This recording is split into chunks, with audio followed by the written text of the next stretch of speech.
Tuhan baik, anugerahnya kekal selamanya.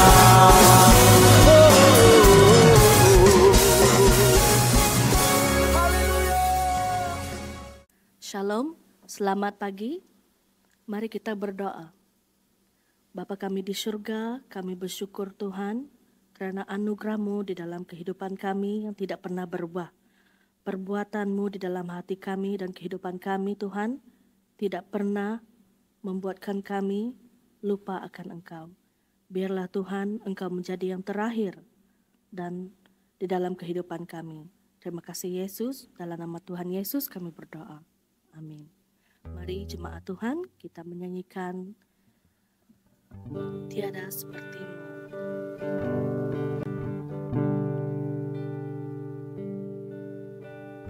Anugerah-Mu kepadaku tak pernah berubah. Perbuatan-Mu terlukiskan di dalam hatiku. Terjegangku dibuat-Mu, ku kagum padamu.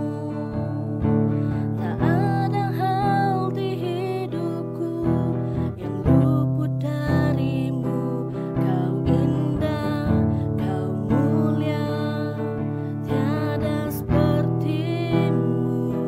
Ku ingin hidupku menyenangkan-Mu. Segala puji, segala hormat, segenap hatiku menyembah-Mu. Terimalah senam hidupku sebagai persembahan yang hidup. Kau terawal dan terakhir, pencipta segalanya. Seluruh bintang pun bersinar oleh ucapan-Mu. Engkau pun mengasihiku, menulis hidupku. Tak henti senam nafasku, menyembah-Mu selalu. Ku puji, ku sembah, tiada seperti-Mu. Ku ingin hidupku menyenangkan-Mu. Segala puji, segala hormat, segenap hatiku menyembah-Mu. Terimalah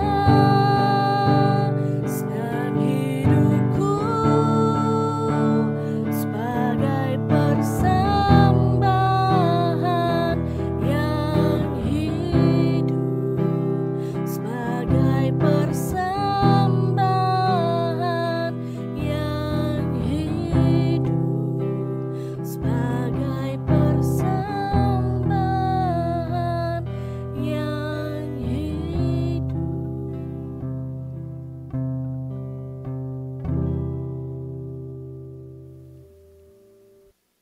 Shalom dan damai sejahtera Tuhan bersama dengan kalian semua.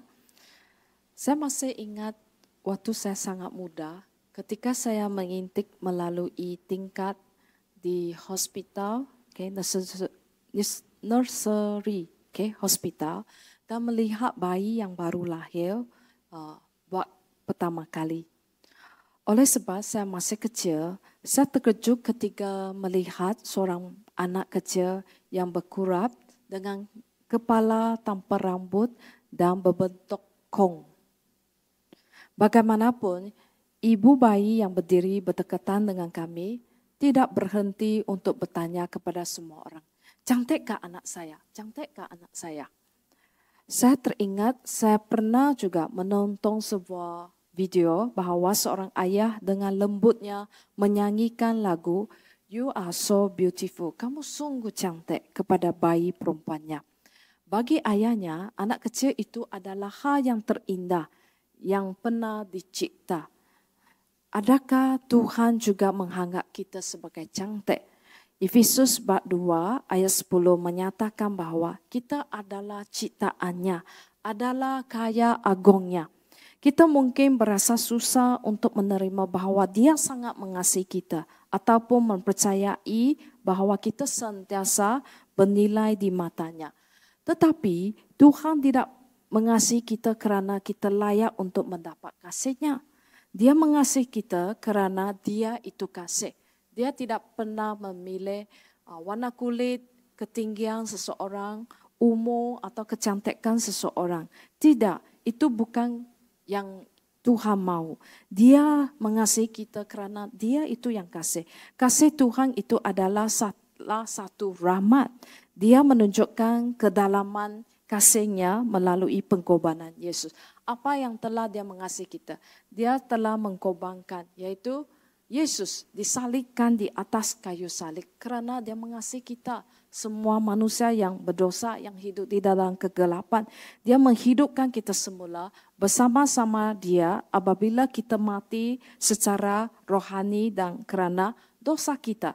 Ini adalah di dalam Efesus bab 2 ayat 5 dan ayat 8 dicatat. Kasih Tuhan itu tidak berubah-ubah. Dia adalah berterusan. Tidak seperti kita manusia. Kadang ini orang menyakiti kita, kita terus tidak mau mengasihi dia. Kita terus marah dia. Kita terus rasa dia tidak mengasihi kita. Saya tidak mau berkawan dengan dia dan sebagainya. Tetapi kasih Yesus itu tidak pernah melihat semua itu. Ini, Dia mengasihi yang tak sempurna, yang patah hati. Mereka yang lemah dan mereka yang membuat kesilapan itu. Yang Tuhan mengasihi mereka. Ketika kita jatuh, Dia ada di sana untuk mengangkat kita. Jadi saudara-saudari, adakah di dalam kebelakangan ini kamu pernah patah hati, kamu pernah kecewa, kamu pernah jatuh dan sampai kamu tidak tahu di mana yang kamu harus bersandar. Tuhan, Dia datang untuk mengangkat kita. Kita adalah hartanya dan kita begitu indah baginya. Jadi saudara-saudari, Anda adalah seorang yang sangat unik di mata Tuhan. Tidak ada orang seperti kamu. Hanya kamu satu-satu saja. Walaupun di dunia ini ada 70 lebih bilion orang. Tetapi semuanya sangat unik di mata Tuhan yang Dia ciptakan. Jadi saudara-saudari, mari kita renungkan soalan ini.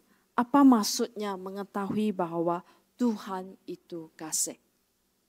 Soalan yang kedua. Bagaimana Anda dapat menerima kebenaran bahwa kasih Tuhan bagi Anda adalah tidak berkesudahan, sewaktu Anda berasa tidak layak mendapatkannya. Jadi saudara-saudari, Tuhan tidak pernah meninggalkan kita. Saya sendiri di sepanjang saya dipanggil oleh Tuhan untuk melayani sepenuhnya sampai hari ini. Tidak pernah saya rasa kekurangan, tidak pernah saya rasa Tuhan meninggalkan saya. Tuhan sangat mengasihi saya. Waktu saya susah, waktu saya sulit, saya berdoa. Tuhan tetap mendengar, menjawab doa. Walaupun ada yang jawabannya ada dilambat dibagi, ada yang tidak sesuai. Tetapi Tuhan memberikan yang terbaik untuk saya di dalam hidup saya. Jadi saudara-saudari, biarlah kita belajar untuk mengasihi orang lain yang ada di sekeliling kita. Mungkin keluarga kita, mungkin rakan sekerja kita atau pelajar kita, guru kita.